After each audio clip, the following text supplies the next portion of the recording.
Hi everyone! Today I'm going to be discussing with you the big jump and the change between living in halls in first year and moving into a house in second year with friends or complete strangers. So as I'm sure you're aware, it is a huge jump. It's not an easy transition, especially as you have to be much more independent, as you might be dealing with bills and things like that, and dealing with being really in a close-knit area with your housemates rather than just being in separate rooms and separate toilets. So it's quite a big jump. However, I think it's one of the best decisions I ever went through. I much prefer house to halls as I get to be really close with my closest friends. It's just, I feel much more independent, much more grown up, and it's great practice for the future. So some things that might take a little bit of getting used to are dealing with your new location. So I currently live in Winton, and before I lived in Lansdowne in Purbeck.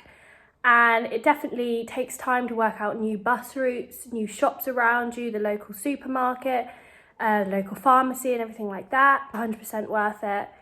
I have a Lidl near me, which is even better. It's really cheap, it's great. So it's amazing to explore, and also once again, great practice for the future and for your independent skills. So as I said earlier, you'll probably most likely be living with different people from your halls.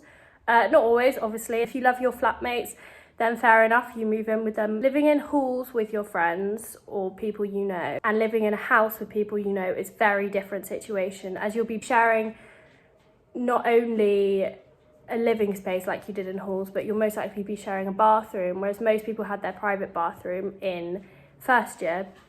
So it's just learning how to deal with each other, how to manage certain things. And then finally, another thing that might take a lot of getting used to is working out the bills with each other. Obviously, if your bills aren't included in your rent, it can get a bit complicated. So at the beginning of second year, I highly recommend getting down, all sitting around the table together and just discussing, making sure direct debits are set up with each other, making it much easier, because in first you don't even have to think about that. And before that, I'm sure most people have never ever had to think about that.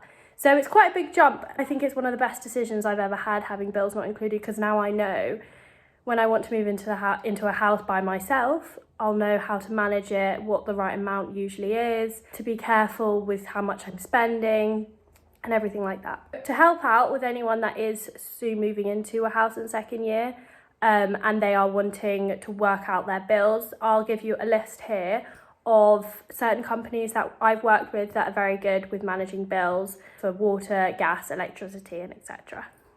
So one of my favourite things about moving into a house in second year is definitely moving in with your closer friends, because in first year obviously you don't get to choose who you live with. You're kind of just given a flat with people and hope that they're nice people. So in my case, I was very lucky in first year. I did find some of my closest friends, but obviously that's not the case for everyone. But then again, you get to find friends on your course or through societies.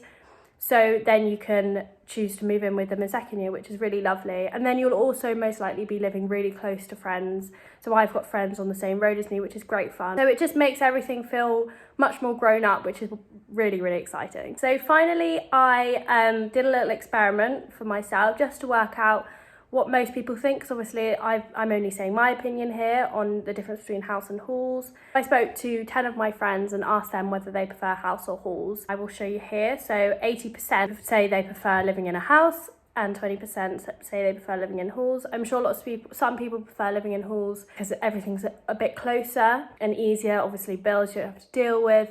However, I think most people prefer house because obviously, once again, like I said, more independence, more grown up. Overall, moving into your first house is one of the best things I've ever done. I've learned new things, I've created amazing memories, and I've had experiences I would have never had before. Thank you for watching.